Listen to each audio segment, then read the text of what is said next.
भारतीय क्रिकेट जिसे शान से याद किया जाता है, जहां तालियों की गूंज, रिकॉर्ड्स की चमक और ट्रॉफियों का जश्न दिखता है। लेकिन इसी इतिहास में कुछ ऐसे स्याह अध्याय भी हैं जो आज भी खेल की आत्मा को झंझोर देते हैं। आज हम आपको सुनाने जा रहे हैं एक ऐसे क्रिकेटर की कहानी जिसकी जिंदगी में प्रतिभा थी, टकराव था और अंत में एक ऐसी ट्रेजेडी जिसे याद कर आज भी रूह कांप जाती है। नाम था रमन लांबा। 25 जनवरी 1960 उत्तर प्रदेश के मेरठ में जन्मे रमन लांबा दाएं हाथ के आक्रामक सलामी बल्लेबाज। भारत के लिए सिर्फ 4 टेस्ट मैच, लेकिन घरेलू क्रिकेट में उनका रुतबा किसी स्टार से कम नहीं था। चयनकर्ताओं की नज़र में वो भरोसेमंद ओपनर थे, लेकिन लांबा की पहचान सिर्फ रन और टेस्ट के कैंप तक सीमित नहीं रह सकी। उनके करियर के साथ जुड़ गया भारतीय घरेलू क्रिकेट का सबसे शर्मनाक और हिंसक विवाद। और इसी कहानी में दाखिल होता है एक और नाम, राशिद पटेल। तेज गेंदबाज राशिद पटेल, जिन्हें भारत के लिए सिर्फ एक टेस्ट खेलने का मौका मिला। नवंबर 1988 न्यूजीलैंड के खिलाफ मुंबई टेस्ट गेंदबाजी में असर नहीं दिखा और यही थम गया उनका अंतर्राष्ट्रीय करियर। आंकड़ों में नाम फीका पड़ गया, लेकिन एक दिन एक घटना ने उन्हें भारतीय क्रिकेट के सबसे काले अध्याय में दर्ज कर दिया। 25 जनवरी 1991 दिलीप ट्रॉफी का final venue Keenan stadium, Jamshedpur. North zone बनाम वेस्ट जोन। कप्तान एक तरफ कपिल देव और दूसरी तरफ रवि शास्त्री थे। नॉर्थ जोन ने ठोक दिए 729 रन, वेस्ट जोन 561 पर ढेर हो गए। मैच लगभग तय था। 5वें दिन नॉर्थ जोन दूसरी पारी खेलने उतरी।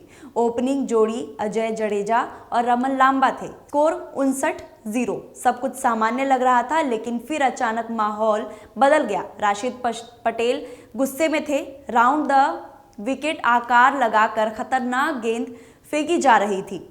लांबा ने बैट का हैंडल दिखाकर नाराजगी जताई और यही संयम टूट गया। राशिद पटेल आधी पिच तक आगे बढ़े और लांबा के सिर की ओर बीमर फेंक दी।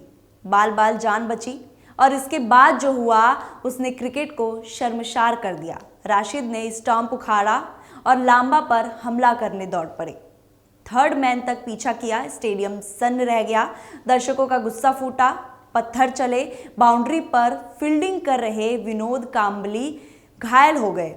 हालात इतने बिगड़े कि मैच रोकना पड़ा। ट्रॉफी पवेलियन के अंदर खामोशी से सौंपी गई और साथ ही सारे खिलाड़ियों को भी पवेलियन भेजा गया। इस शर्मनाक कांड के बाद राशिद पटेल पर लगा 13 महीनों का प्रतिबंध। रमन लांबा को भी 10 महीनों का बैन झेलना पड़ा। लांबा निर्दोष नहीं थे। मैदान की छीटाकांशी ने आग भड़काई थी, लेकिन हिंसा ने क्रिकेट की मर्यादा तोड़ दी। और फिर आई सबसे दर्दनाक रात 1998 बांग्लादेश में क्लब क्रिकेट। ढाका का मैदान और रमन लांबा शॉर्ट लेग पर फील्डिंग कर रहे थे। बिना हेलमेट के एक जोरदार शॉट और गेंद सीधे उनके सिर पर। लांबा जमीन पर गिर पड़े। मैदान में सन्नाटा छा गया। दिल्ली से न्यूरो सर्जन बुलाए गए, लेकिन किस्मत हार चुकी थी। 38 साल की उम्र में रमन लांबा ने मैदान पर ही दम तोड़ दिया और उसी दिन भारत ने एक होनहार खिलाड़ी को खो दिया। वो दिन गिने चुने क्रिकेटरों में शामिल हो गए जिनकी मौत खेल के मैदान पर हुई। लांबा की मौत ने शॉर्ट लेग फील्डिंग और हेलमेट सुरक्षा पर पूरे क्रिकेट जगत को सोचने पर मजबूर कर दिया।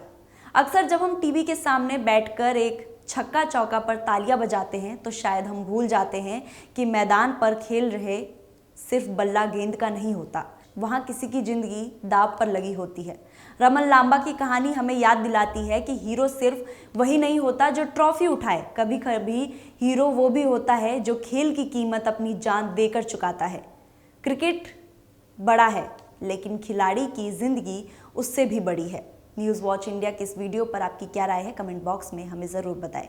वीडियो अच्छी लगी तो चैनल को सब्सक्राइब करना ना भूलें। धन्यवाद।